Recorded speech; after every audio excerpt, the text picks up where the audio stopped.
लक्ष्य the goal achiever.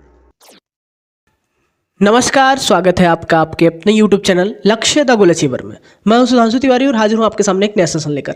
आज हम बात करेंगे यूपी से जुड़े कुछ महत्वपूर्ण जीके जीएस के इंपॉर्टेंट प्रश्न के, यानी यूपी स्टैटिक्स से संबंधित कुछ महत्वपूर्ण प्रश्न रहेंगे जो आपके होने वाले पेड एग्जाम्स और अन्य सभी कॉम्पिटिटिव एग्जाम के दृष्टिकोण से बहुत महत्वपूर्ण है। तो आज का सेशन आप लोग पूरा देखिएगा बिना वीडियो को स्किप किए। तो चलिए सेशन को शुरू करते हैं। उससे पहले जो लोग चैनल पर नए हैं, चैनल को सब्सक्राइब कर लें और बेल आइकन को प्रेस कर लें, जिससे कि चैनल पर जब भी इस प्रकार की वीडियो अपलोड हो तो आपके पास नोटिफिकेशन जाए और आप वीडियो को देख सकें।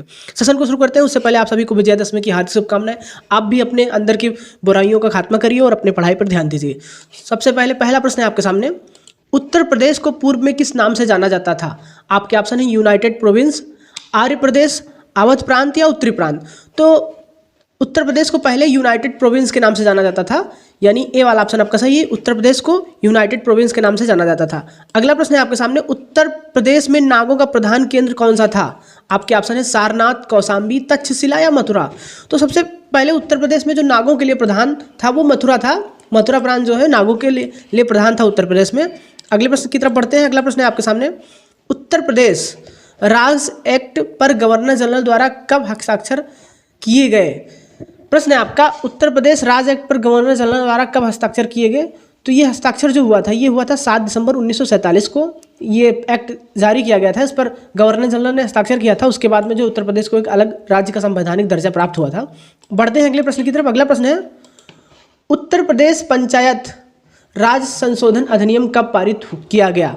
आपके ऑप्शन है 1992, 1994, 1995 या 1996। तो उत्तर प्रदेश पंचायत राज संशोधन अधिनियम पारित किया गया था 1994 में। याद रखिएगा आप लोग, 1994 में उत्तर प्रदेश पंचायत राज संशोधन अधिनियम पारित किया गया था। पढ़ेंगे हम अगले प्रश्न की तरफ। अगला प्रश्न है, उत्तर प्रदेश में मुख्यमंत्री पद पर सबसे अधिक समय तक रहने वाले व्यक्ति का नाम बताइए। आपके ऑप्शन है गोविंद वल्लभ पंत, श्री नारायण दत्त तिवारी, चौधरी चरण सिंह या हेमवंती नंदन बहुगुणा। तो देखिए, सबसे लंबे समय तक हमें उस व्यक्ति का नाम बताना है जो उत्तर प्रदेश का मुख्यमंत्री रहा है।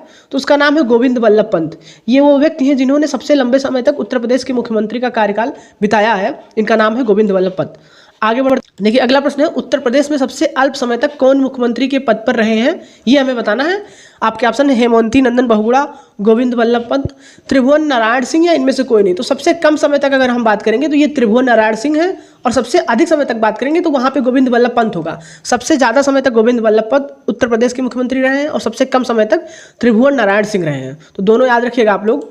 बढ़ते हैं अगले प्रश्न की तरफ। उत्तर प्रदेश में विधानसभा को भंग करने का अधिकार किसे है? आपका ऑप्शन है उत्तर प्रदेश में विधानसभा को भंग कर आपका प्रश्न है, उत्तर प्रदेश में विधानसभा को भंग करने का अधिकार किसे है? आपके ऑप्शन है राज्यपाल को, राष्ट्रपति को, मुख्यमंत्री को या किसी को नहीं। तो देखिए, विधानसभा को भंग करने का अधिकार जो है ये राज्यपाल को होता है, यानी पहला वाला ऑप्शन आपका सही है। हम अगले प्रश्न की तरफ बढ़ते हैं। अगला प्रश्न है आपके सामने, अशोक द्वारा निर्मित भारत का राज चिन्ह सिंह स्तंभ उत्तर प्रदेश में कहाँ पर है?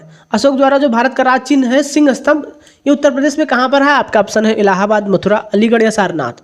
तो अगर हम अशोक द्वारा निर्मित भारत के राज चिन्ह की बात करें सिंह स्तंभ, तो ये सारनाथ में है, यानी डी वाला ऑप्शन आपका सही है। अगला प्रश्न है, प्रथम स्वतंत्रता संग्राम कब हुआ था? आपके ऑप्शन है 1877, 1757, 1885 या 1857। तो आपको ज्ञात होगा प्रथम स्वतंत्रता संग्राम 1857 में शुरू हुआ था।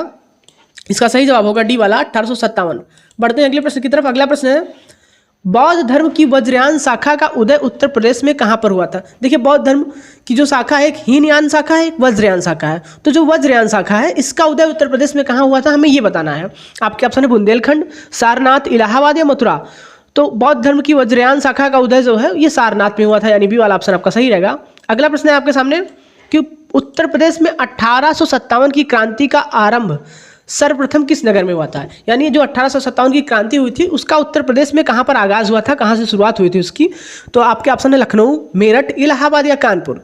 तो अगर हम बात करें 1857 की क्रांति की, तो इसकी जो शुरुआत हुई थी ये मेरठ नगर से हुई थी।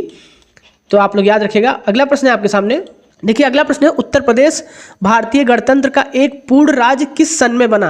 यानी प्रश्न ये कहना चाहता है कि उत्तर प्रदेश को पूर्ण राज्य का दर्जा संवैधानिक रूप से किस सन में प्राप्त हुआ, यानी किस सन में उत्तर प्रदेश का गठन हुआ? तो आपके ऑप्शन 27 जनवरी 1950, 26 जनवरी 1950, 6 दिसंबर 1950 या 21 मार्च 1947। तो जो उत्तर प्रदेश है उसे स्वतंत्र एवं पूर्ण राज्य का दर्जा मिला था 26 जनवरी 1950 को, यानी बी वाला ऑप्शन याद रखिएगा। उत्तर प्रदेश का गठन जो है 26 जनवरी 1950 को हुआ था। अगला प्रश्न है, उत्तर प्रदेश में खानवा का प्रसिद्ध युद्ध कब हुआ था? ये खानवा का युद्ध जो है बहुत फेमस है, ये कब हुआ था ये हमें बताना है। 1529 ईस्वी में, 1554 में, 1527 में या 1524 में? तो उत्तर प्रदेश में खानवा का युद्ध जो है 1527 ईस्वी में लड़ा गया था, आप लोग याद रखिएगा। अगला प्रश्न है आपका, उत्तर प्रदेश में प्रसिद्ध बुलंद दरवाजा कहाँ स्थित है? तो आपके ऑप्शन है फतेहपुर सीकरी, लखनऊ, जौनपुर, आगरा। तो अगर हम बुलंद दरवाजा की बात करें, ये बहुत फेमस है, तो ये फतेहपुर सीकरी में स्थित है। और लखनऊ की बात करें, लखनऊ में जो है भूल भुलैया है और बहुत सी फेमस इमारतें हैं। अगर आगरा की बात करें तो यहाँ पे ताजमहल आगरा की बात करें तो यहाँ पे ताजमहल है। तो प्रश्न था कि उत्तर प्रदेश में बुलंद दरवाजा कहाँ पर है, तो ये फतेहपुर सीकरी इसका सही जवाब होगा, यानी ये वाला ऑप्शन आपका सही रहेगा।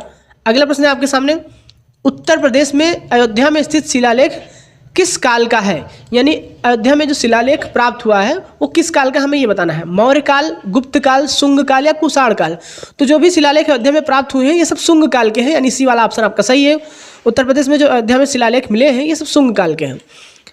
अगला प्रश्न है आपके सामने, उत्तर प्रदेश के निम्नलिखित में से किस नगर में दिया सलाई बनाने का कारखाना नहीं है? प्रश्न को ध्यान से देखिएगा, प्रश्न पूछ रहा है दिया सलाई बनाने का कारखाना नहीं है। तो आपके ऑप्शन है बरेली, इलाहाबाद, आगरा या सहारनपुर।